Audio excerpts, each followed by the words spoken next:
गिरिराज जी महाराज की जय। ओम पवित्रो वा सर्वावस्थांगतो विवाह यास्मेत् पुंडरीकाक्षं सभ्यंतरा शुचिः पुंडरीकाक्षः पुनातो त्राचम्यः केशवाय नमः नारायणाय नमः माधवाय नमः।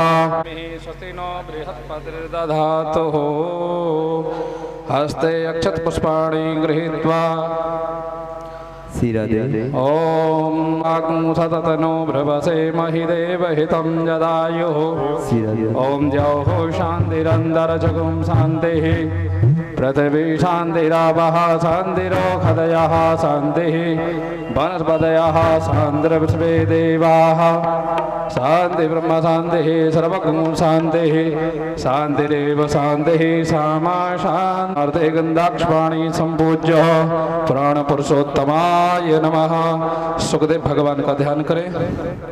ओम यम प्रव्रजंत वनपेतमपेत कृत्यम द्वैपायनो वे चंदन लगाइए।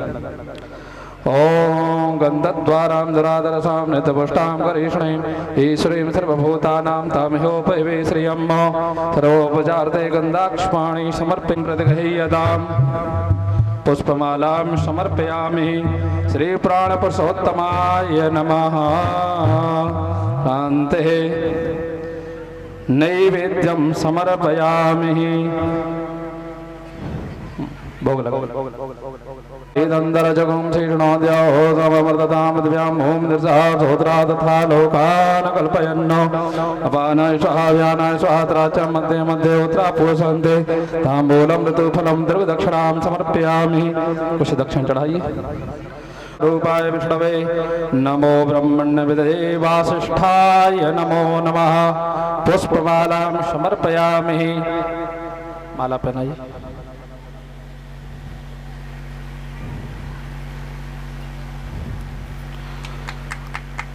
प्रार्थना करें हाथ जोड़ करके। ओम वंदे देवो मापदम सुरवरम वंदे जगत कारणम वंदे पन्नक भोदम वंदे सूर्य शतांग वाहिनी नयनम वंदे मुकुंद प्रियम वंदे भक्त जनाश्रयम च वरदम वंदे शिवम शंकरम। प्रार्थना पूर्वकम नमस्करोमि। सभी को तिलक करना है।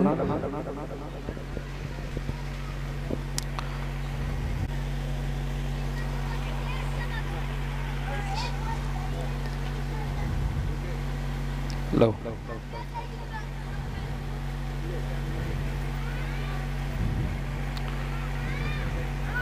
सबको कर दीजिए तिलक। हम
विश्वनाथ भगवान की जय। कात्यायनी माता की, दुर्गे मैया की, चामुंडा मैया की, नगर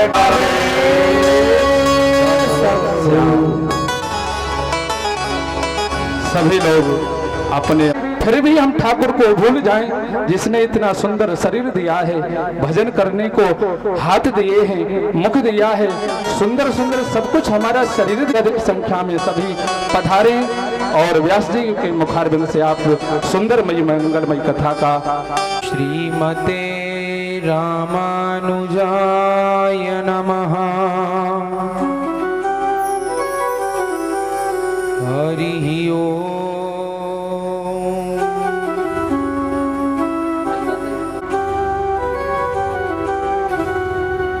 गुरुर्साक्षात् परब्रह्मा तस्मै श्री गुरवे नमः।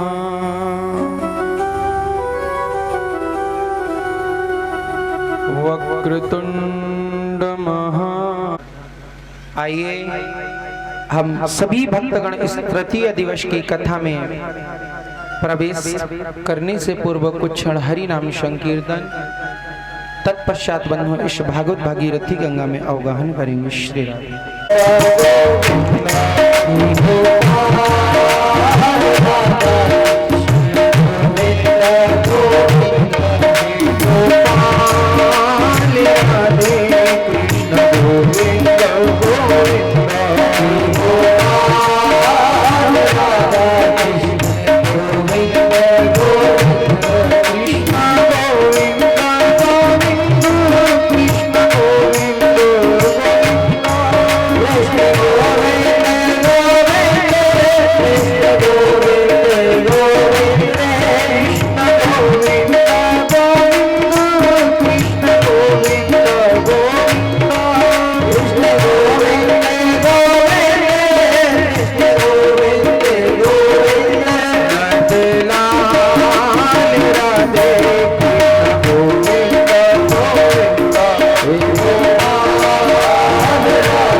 शर्म लग रही ताली बजाए में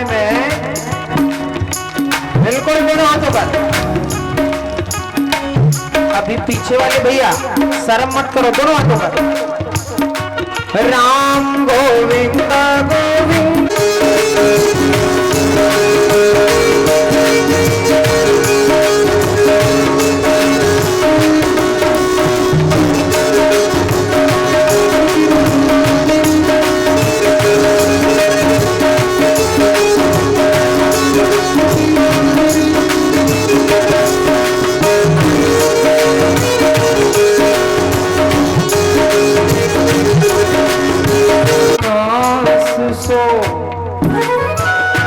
ले गए पवन उड़ाए,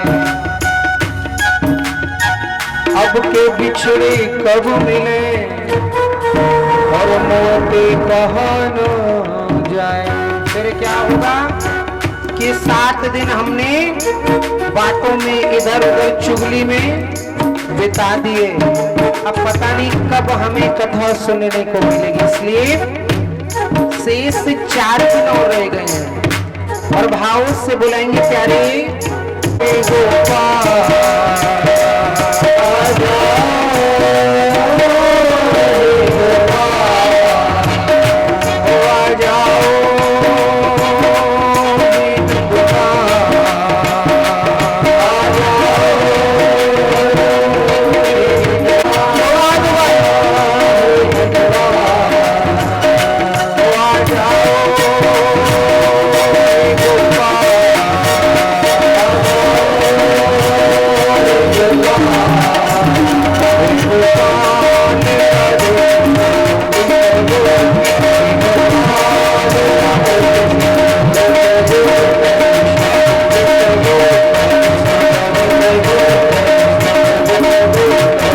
ठाकुर जी के सामने रख देना वो कभी भी स्वीकार नहीं कर सकते।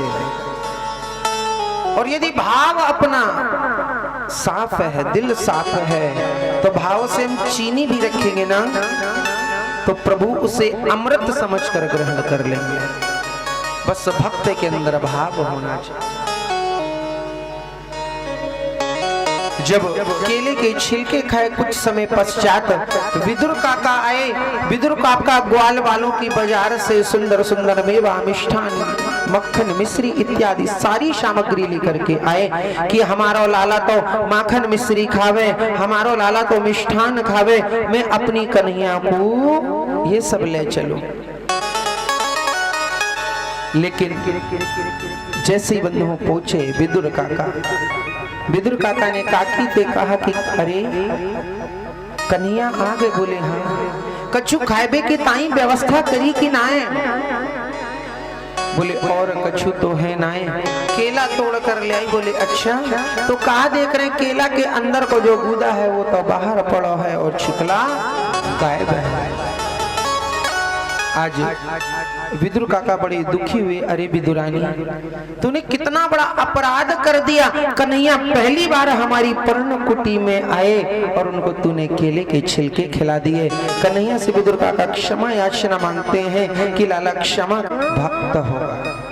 और दूसरी बात, तुम्हारे पुत्रों को मारने के लिए परमात्मा को स्वयं अवतार लेना पड़ेगा। अब तो दिति बड़ी प्रसन्न हुई कि हमारी पुत्र कितने भाग्यवान, कितने भाग्यशाली रहेंगे जिसको मारने के लिए स्वयं परमात्मा को आना पड़ेगा। आज बंधुओं धीरे धीरे गर्भ में बालक शिशु बढ़ रहे हैं। धीरे धीरे बंधुओं दोनों पुत्रों ने जन्म लिया। एक का नाम रखा हिरण्यकश्यपु और एक का नाम रखा हिरण्याक्ष। दोनों शिशु बंधु इतने विशाल हो गए कि पहाड़ों को स्पर्श करने लगे और दोनों ने आतंक फैलाना प्रारंभ कर दिया। जब आतंक फैलाना प्रारंभ कर दिया, इधर दोनों राक्षसों ने, दोनों भाइयों ने स्वर्ग में चढ़ाई कर दी। समस्त देवता, इंद्र इत्यादि बंधु इधर उधर भग रहे, जाएं तो जाएं कहां। ब्रह्मा जी के पास गए, बोले महाराज आप कुछ हमारी मदद करो। बोले हम क्या मदद करें? भगवान भोलेनाथ के पास पहुंचे। भगवान भोलेनाथ ने भी हाथ जोड़ दिया कि मैं कोई मदद नहीं कर सकता। अब भगवान नारायण के पास पहुंचे। भगवान नारायण ने कहा आप चिंता मत करो, समय आने पर ये कार्य भी पूरा हो जाएगा। कि ए तो पार्षदों मई हो जय विजय एवचा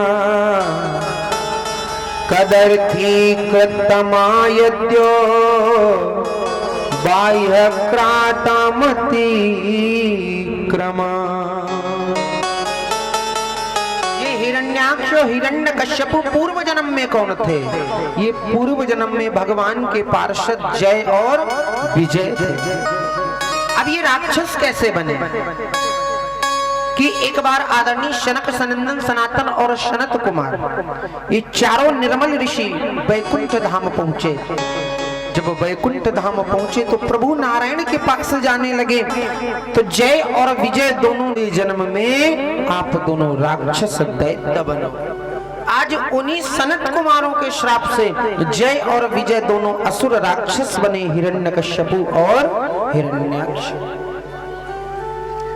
समस्त देवता बेचारे बड़े चिंतित हैं, किया तो किया क्या जाए। इधर ब्रह्मा जी के मन में विचार आया क्या किया जाए। अचानक ब्रह्मा जी को छींक आई। क्या? अचानक छींक आई। छींक से एक अंगुष्ठ के बराबर एक नारद जी महाराज का मिलन हो गया। तो हिरण्याक्ष नारद जी से कह रहे अरे महाराज कहाँ जा रहे हैं? बोले क्यों? बोले महाराज आप बताइए तो कहाँ जा रहे हो? बोले भैया हम तो कहीं नहीं जा रहे हैं, बस भगवान का भजन करते रहते हैं, बस यहीं पर लीन रहते हैं। बोले महाराज आप हमसे युद्ध करो। बोले तो हमारी डर की वजह से कहाँ भग रहा है?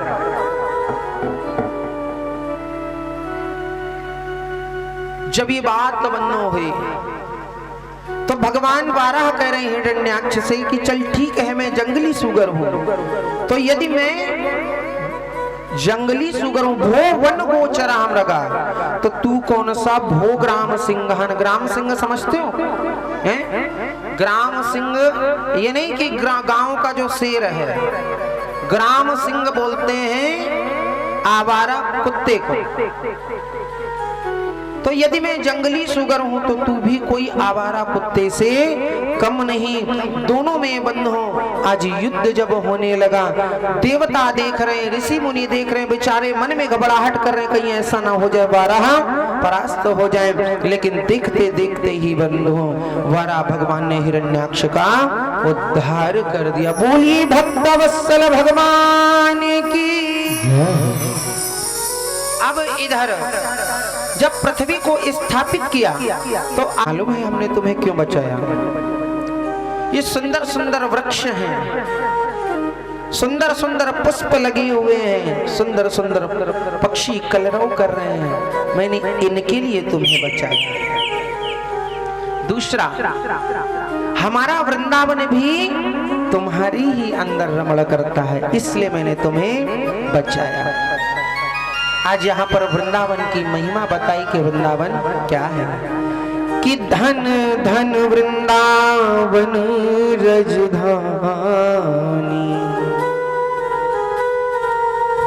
कि धन धन वृंदावन रजधानी। एक बार दो बार ज्यादा, कई बार, एक बार और नहीं गए। अब आना ठीक है, हमारा पता ले लेना, सब लोग आना और जाते रहते हैं। भैया जहाँ भैया का मकान है ना, वहां से बसें जाती हैं, जब जाना हो भैया से संपर्क करना और सीधे वृंदावन आ जाना। कि वृंदावन क्या है, कि धन धन वृंदावन रजधानी, मुक्त धर्म कर्म जहां बटत जेवरी, धर्म और कर्म वहां जेवरी समझते हो, रस्सी बट रहे हैं। और मुक्ति पाने के लिए बड़े बड़े देवर्षि ऋषि समाधि तपस्या ना जाने क्या करते हैं, उस वृंदावन में मुक्ति पानी भर रही है। तो इसलिए वृंदावन में जिसने शरीर को त्याग दिया उसको कभी यही नहीं सोचना चाहिए कि स्वर्ग जाएगा या नरक जाएगा, वो तो सीधे भगवान के चरणों में विलीन हो जाएगा। दोबारा इस संसार में चक्कर उसे नहीं लगाना पड़ेगा। और देवी मैंने तुम्हें क्यों बचाया? वृंदावन के कि मोर जो बनावो तो,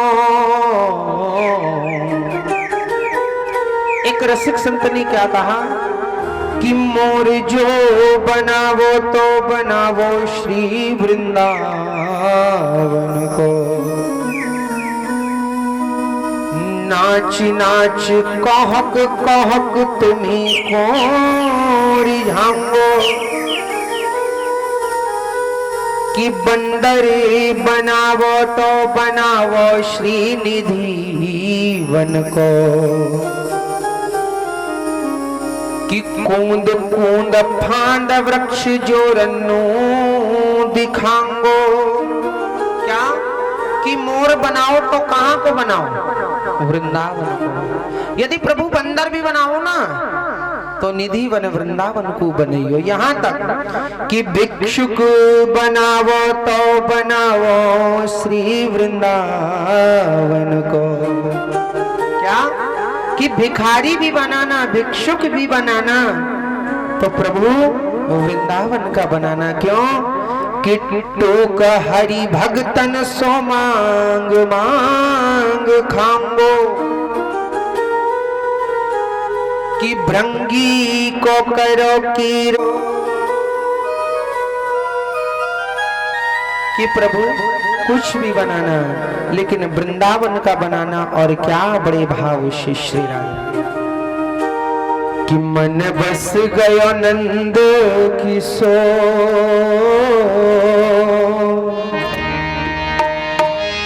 कि मन बस गयो नंद किशोर,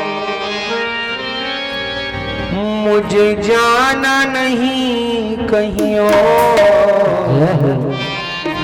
बसा लो वृंदावन में, बसा लो लो वृंदावन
सही सही बताना है, कर दिया। ऐसे ही है। एक बार एक हमारा भक्त गाड़ी लेकर आया, सुनना अब ये वही वाली बात होगी, यही कानपुर की ही बात है। अब बोला महाराज जी आप यहाँ पर वो गाड़ी जो हमारी है वो आप ले आइए, हम उसी में ले जाएंगे सामान। अब तो उसके चेहरे में 12 बज गए कि अब क्या होगा। अब वो बेचारा आया, अब आना तो पड़ेगा भाई, चेला है भक्त है तो आना तो पड़ेगा, चाहे अच्छे करे और चाहे दुखी मन से करे, करना तो पड़ेगा। ठीक है महाराज जी चलेंगे और आपको छोड़ के तुरंत आ जाएंगे। मैंने कहा क्यों? बोले नहीं महाराज जी और भी 1-2 रिश्तेदारी में जाना है, नई गाड़ी ली है दिखाना है। मैंने कहा नहीं भैया गाड़ी तो हमारी गाड़ी, आप वहीं खड़ी कर देना, आप ट्रेन या बस से आ जाना। अरे अब तो पैरों में पड़ा महाराज जी, ऐसा मत करो, ऐसा बिल्कुल मत करो। तो सही बताना, सब कुछ सौंप दिया नहीं सौंपा है, अब किसी के हाथ नीचे नहीं होंगे। क्यों? पता नहीं कहीं ऐसा ना हो महाराज कह दे कि ठीक है अपनी खेती हमारे नाम कर दो, ऐसा नहीं करेगा। पय सिंधु का दूध फटेगा नहीं,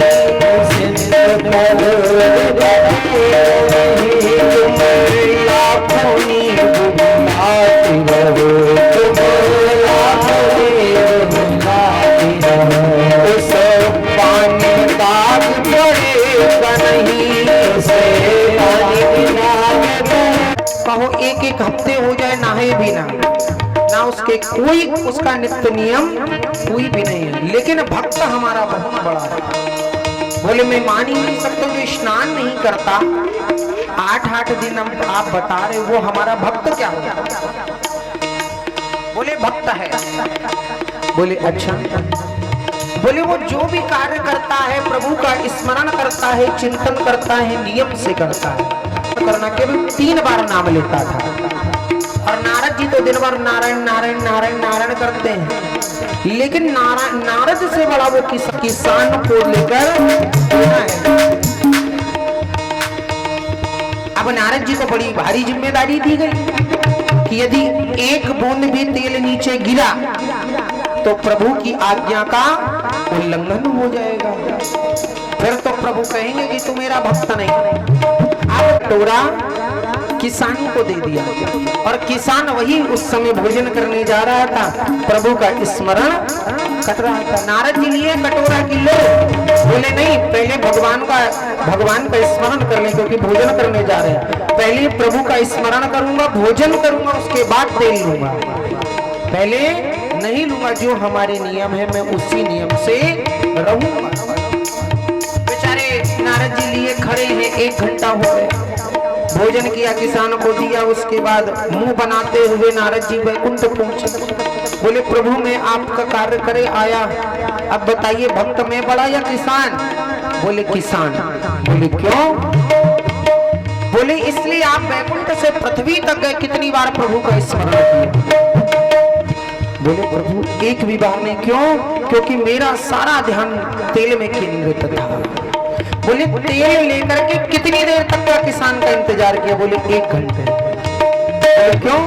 क्योंकि वो उस समय आपका स्मरण कर रहा था, उसके बाद भोजन किया, जब उसने तेल को ग्रहण किया, लिया।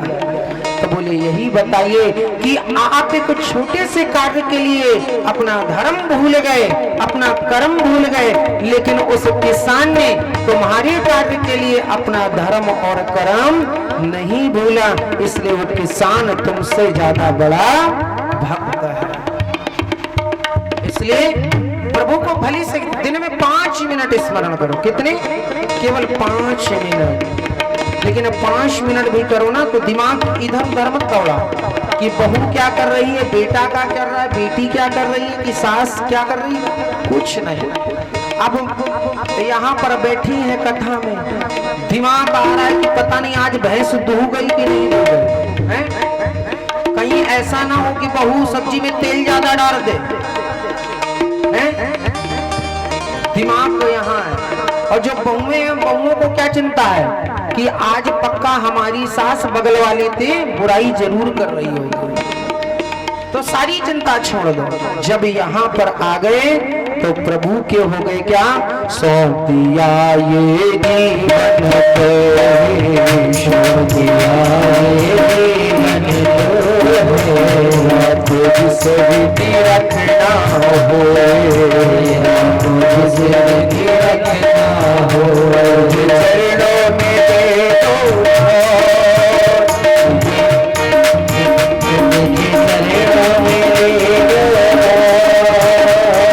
जाना नहीं कहीं।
इधर आदरणीय श्री सुखदेव जी कह रहे हैं राजन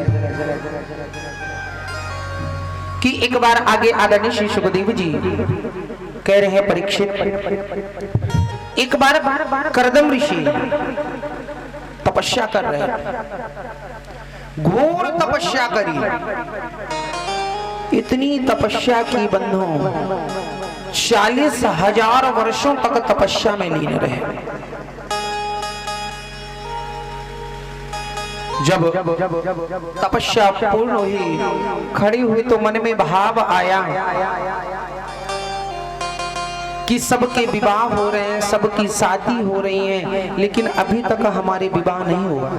यदि हमारा विवाह हो जाता तो शायद 2-4 पुत्र और पुत्रियां होती। जब ये मन में भाव आया तो करदम जी ने सोचा कि इतनी वर्षों तक हमने तपस्या प्रभु को सिर्फ पाने के लिए चिंतन किया है, अब मैं कुछ समय अपने विवाह के लिए तपस्या करूंगा। क्या? विवाह के लिए। अब नारद जी महाराज वहीं से निकले। नारद जी ने मन में विचार किया कि देखो, तपस्या लोग करते हैं भगवान का चिंतन स्मरण, भगवान के धाम के लिए, मुक्ति पाने के लिए, लेकिन इन बुढ़ऊ दादा को देखो, ये तो ब्याह को शादी के लिए तपस्या कर रहे हैं। 10,000 वर्ष तक तपस्या करी कि प्रभु अब हम संकल्प लेके तपस्या करी कि प्रभु अब हमारो काई तरह तुम ब्याह करवा। क्यों? शादी है जाएगी, बहू मतलब वाइफ आ जाएगी, टाइम से भोजन तो भी मिलेगा, और बुढ़ापे में बालक पाम तो भी दबा देंगे। अब जब 10,000 वर्ष पूर्ण भय तो भगवान नारायण स्वयं आए और करदम ते कह रहे हैं, अरे ऋषि आप तो बड़े विलीन हो गए तपस्या में, बताइए क्या चाहिए? बोले प्रभु कुछ नहीं चाहिए। क्यों? अब प्रभु का जब दर्शन हो गया तो मन में भाव खत्म हो गया कि हम विवाह करें, लेकिन अब तपस्या तो करी है तो मैं विवाह कर लूंगा, लेकिन हमारी एक शर्त है। बोले क्या? कि हमारे जैसे ही एक पुत्र होगा मैं अपने गृहस्थ जीवन को त्याग दूंगा। बोले ठीक है, लेकिन दूसरी शर्त ये है कि प्रभु आपको ही हमारा पुत्र बन करके आना है। अब प्रभु फंदे में फंसे, अब करे तो करे क्या? बोले ठीक है, हम तुम्हारे पुत्र बनकर अवश्य आएंगे। विवाह हुआ। जब विवाह हुआ, विवाह माता अदिति और करदम जी दोनों आए तो माता अदिति जो है वो तो राजघराने की हैं, मनु की पुत्री हैं। अब वहां तो उनके दास दासियां सब लगी हैं, लेकिन जब अपने स्वामी जी के पास आई तो क्या देख रही? एक छोटी सी पर्णकुटी है। उसी पर्णकुटी में चूहा भी अपने बिल बनाए हैं, सर्प भी अपने बिल बनाए हैं, ऊपर पंछी अपना घोंसला बनाए हैं। सब उसी पर्णकुटी में, वहीं 1.5 बाई 1.5 की जगह में आदरणीय श्री करदम जी महाराज रहते हैं। लेकिन जैसी पर्णकुटी में माता अदिति प्रवेश करती हैं तो माता अदिति के मन में ये भाव नहीं आया कि मैं तो राजघराने की यहाँ कैसे के पास आ गई। प्रसन्न है, उनको ये अभिमान है कि हमारे पति, हमारे स्वामी भगवान के बहुत बड़े भक्त। आज के समय में किसी बहन बेटी का विवाह होता है ना, और अपने मायके अपने पीहर का घर अच्छा हो और ससुराल का थोड़ा सा हल्का फुल्का कम हो, तो बेचारी घूंघट तो इतना करे हैं, लेकिन मन ही मन अपने मैया बाप भैया और जो भी परिवारिक होंगे ना सबको गाली देंगे हैं कि ऐसी जगह डार गए, घर भी सही ना है, जे वो दुनियादारी। और फिर तो ये लगा लो कि जब आएंगी ना वो तो शिकायत की इतनी बड़ी लिस्ट लेके आएंगे हैं, और कहीं झूठ सांच है जाए थोड़ी बहुत, अरे तुम तो कह रहे हो इतनी बड़ी नौकरी करे, इतनी बड़ी पोस्ट में है, ये वो कुछ नहीं, गोबर डाल रहा है वो तो हैं, अपने लिए वो स्वर्ग है। ऐसे ही बंधो, आज जब माता अदिति पहुंची बड़ी प्रसन्न हुई, और आज करदम जी महाराज कह रहे हैं माता अदिति से कि देवी अब मैं कुछ समय भगवान को और ही याद कर लूं। जैसे ही बंधु भगवान को याद चिंतन करने के लिए बैठे 40 वर्ष उनके कब निकल गए यही नहीं मालूम। अब करदम जी भी महाराज 40 वर्ष के बाद वृद्ध हो गए, माता अदिति भी वृद्ध हो गई। 40 वर्ष बाद जब समाधि खुली तो क्या करदम जी देख रहे हैं कि एक बूढ़ी मैया हमारी कुटिया में विराजमान है। अब करदम जी तो भूल गए कि कौन है कौन न। तो जैसे ही बंधु माता अदिति ने करदम जी की समाधि खुली, वही देखी तुरंत प्रणाम की, परिचय पूछा। करदम ने देवी तुम कौन? बोले स्वामी याद करो आज से ठीक 40 वर्ष पहले एक स्वयंभू मनु नामक राजा आए, उन्होंने अपनी पुत्री को आपके साथ विवाह किया, मैं वही आज करदम जी के नेत्रों से अश्रु गिरने लगे। अरे देवी 40 वर्षों तक तुमने इंतजार किया, अपने मायके चली जाती? बोले नहीं, पति की जब तक आज्ञा नहीं होगी तब तक हम नहीं जाएंगे। आज करदम जी बड़े प्रसन्न हुए और प्रसन्न होने के पश्चात में कि तुष्टो हम तब मान विदान दाया शुश्रूषया परमया परया च भक्त्या। आज माता देवहूति के करदम जी ने नेत्रों को बंद करवा। आगे माता अदिति के पुत्र नहीं 9 कन्याएं हो गए।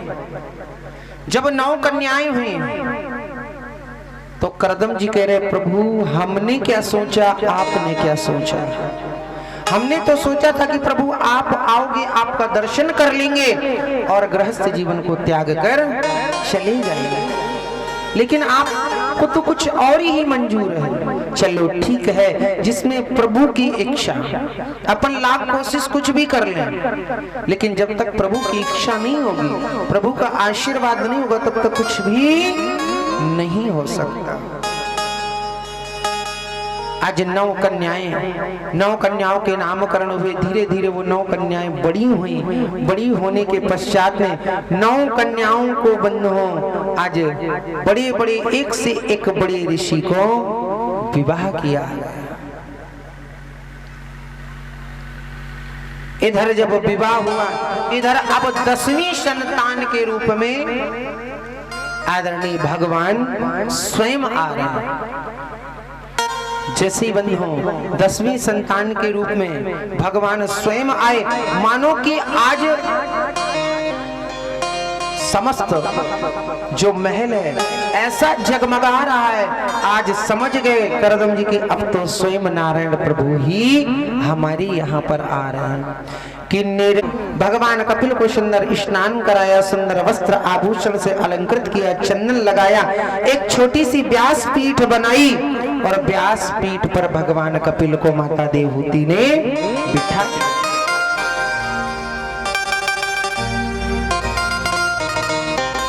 अब जब व्यास पीठ पर बिठाया, नीचे माता अदिति बैठी है, हाथ जोड़कर अपने ही पुत्र से कह रही हैं कि प्रभु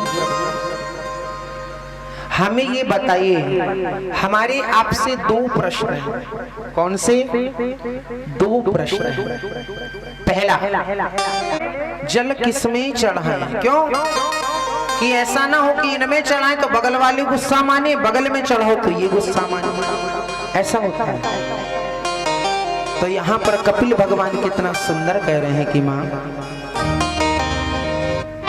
कि सर्वप्रथम कि मन में भाव जागृत हुआ कि जो परमात्मा है, प्रभु है, वो श्रेष्ठ कौन है या हम किसको माने? तो कह रहे हैं कि यथा तरुर्मूल निसेचनेना तृप्यन्ति तस्कंद भुजोपशाखा। कि यथा तरुर्मूल निहेननेव, वृक्ष होता है, वृक्ष होता है ना, है?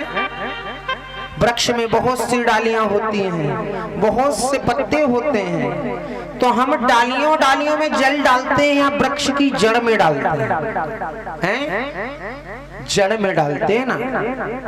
तो ऐसा करो, सबका आशीर्वाद लो, लेकिन निष्ठा और इष्ट एक को बनो। जैसे माँ बाप होते हैं, चाचा चाची होते हैं, ताऊ ताई होते हैं, सब एक ही है। क्यों? एक ही बाबा से हैं सब लोग, है ना। लेकिन जितना प्रेम, जितना वात्सल्य अपने पिता से होगा, उतना शायद चाचा चाची ताऊ ताई से नहीं होगा, है ना। प्यार एक अलग है, लेकिन कोई ना कोई किसी ना किसी बात को लेकर के थोड़ा सा फर्क तो अवश्य आए। ऐसे ही जो अपने इष्ट हैं वही समझो आपके माता पिता हैं। बाकी सबको प्रणाम करते हैं, सबका आशीर्वाद लेते हैं, सबकी सर्च करने पड़े। बहुत पैसा सेठ जी के पास। अब जो पड़ोसी थे वो भी कहने लगे, अरे सेठ जी तुम्हारा तो जीना ही धिक्कार है, तुम्हारा तो जीना ही धिक्कार है। कभी आज तक तुमने किसी देवालय, किसी मंदिर, किसी कथा, किसी अनुष्ठान, किसी जागरण, किसी भी भगवान के कार्य में आज तक आपने 1 रुपए कहीं भी दान नहीं किया, तो आपका तो जीना ही बेकार है। तो बेचारे सेठ जी के मन में भाव आया कि करें तो करें क्या। अब पास में हनुमान जी का मंदिर, मंगलवार आ रहा था, तो पड़ोसियों ने कहा कि मरते समय तो कछु न कछु दान कर ले। तो सेठ जी ने एक चांदी का सिक्का अपनी संदूक से निकाल लिया, बड़ी हिम्मत करके निकाला। रो रहे हैं सेठ जी, लेकिन अब पड़ोसी कह रहे हैं, तो एक सिक्का तो निकाल लिया सेठ जी ने। मंगलवार का दिन हनुमान जी में भीड़, लाइन लग रही है। अब मुट्ठी में सिक्का बंद करे हैं, सेठ जी भी बेचारे खड़े हैं, नेत्रन से अश्रु गिर रहे हैं। बेचारे जो आगे पीछे थे उनके मन में ये भाव आया कि सेठ जी शायद बड़े भक्ति भाव से भगवान को याद कर रहे हैं, इसलिए रो रहे हैं। अब उनको क्या मालूम कि इनका आज एक सिक्का खर्च होएगा, इसलिए रो रहे हैं। अब धीरे धीरे लाइन बढ़ रही है, सेठ जी भी बढ़ रहे हैं, सिक्का बेचारे हाथ में लिए हैं। अब जैसे ही मंदिर के पास, दान पात्र के पास पहुंचे, तो मन में भाव आया कि अब अंतिम समय में अपने सिक्का को एक बार तो देख लो। जैसे ही सेठ जी ने सिक्का देखा तो क्या कि मुट्ठी पसीज रही, पसीने के कारण बंद थी। अब पसीने के कारण मुट्ठी पसीज रही, और जब पसीना आ रहा तो सिक्का गीला है। जब सिक्का गीला है तो सेठ जी के मन में भाव आया कि अरे मित्र, तू भी रो रहा है और हम भी रो रहे हैं, एक दूसरे से दोनों बिछड़ना नहीं चाहते, इसलिए सेठ जी ने वो सिक्का लिया और घर आ गए। बोले पड़ोसी जो कहेंगे कहते रहे, कि मतलब सेठ जी ने सिक्का भी रुला दिया कि सिक्का भी रो रहा है। अब बेचारे आए, पड़ोसियों ने कहा भैया चढ़ाया है। बोले गए तो वहां तक पहुंचे भी, लेकिन हमारा सिक्का रोने लगा, तो हम वापस उसको ले आए। जाएगी, है ना। कथा भटकाने में समय नहीं लगेगा, हमें क्या यहाँ तो वहाँ। हाँ, तो ऐसा ना करें कि ताकि मन भटके। आप जब बात करती हो ना तो फिर हमारा मन भटकता है, फिर ये लगता है क्या करें, क्योंकि हमारा भी तो मन करता है ना बात करने का, तो इसलिए बात नहीं करनी है ना। बात करेंगे। अब आप लोग 8 साढ़े 8 बजे के बाद चले भी जाते हो, रुका करो यहीं पर। आज सभी लोग रुकना, ठीक है। फिर बैठ के सब बैठेंगे। कर रही होंगी बहन, चल ठीक है, कथा तो 7 दिन तक है जाएगी, करवा चौथ आ रहा है, तू कैसी साड़ी लाएगी, तू क्या लाएगी, बहुत तो ये प्लानिंग चल रही होगी यहाँ, है ना। बहुत तो क्यों, अब घर दूर दूर है, कैसे मिले? तो कथा में सबसे मिलना है जाएगा। तो यहाँ प्लानिंग तू का लावेगी? अरे मैं तो 5 तोला सोना लाऊंगा। अरे बहन तो पे तो पैसा है। तो ये सब बातें कथा के बाद करेंगे, ठीक है? अभी सिर्फ और सिर्फ कथा में। तो बंधुओं, अब जब वल्लभाचार्य जी ने सेठ जी को बताया, सेठ जी बेचारे पता जगे ब्रह्म मुहूर्त में, जग के स्नान किया और स्नान करके आसन लगा के अब वो नेत्रों को बंद करके बैठ गए। और जैसे जैसे शंकराचार्य वल्लभाचार्य जी बता गए वही क्रम उन्होंने प्रारंभ कर दिया। 3 साल के अंदर सेठ जी की 8-8, 9-9 घंटा तक चिंतन यही करते रहते। एक दिन सेठ जी महाराज भोग लगा रहे हैं। गोपाल जी महाराज का मानसिक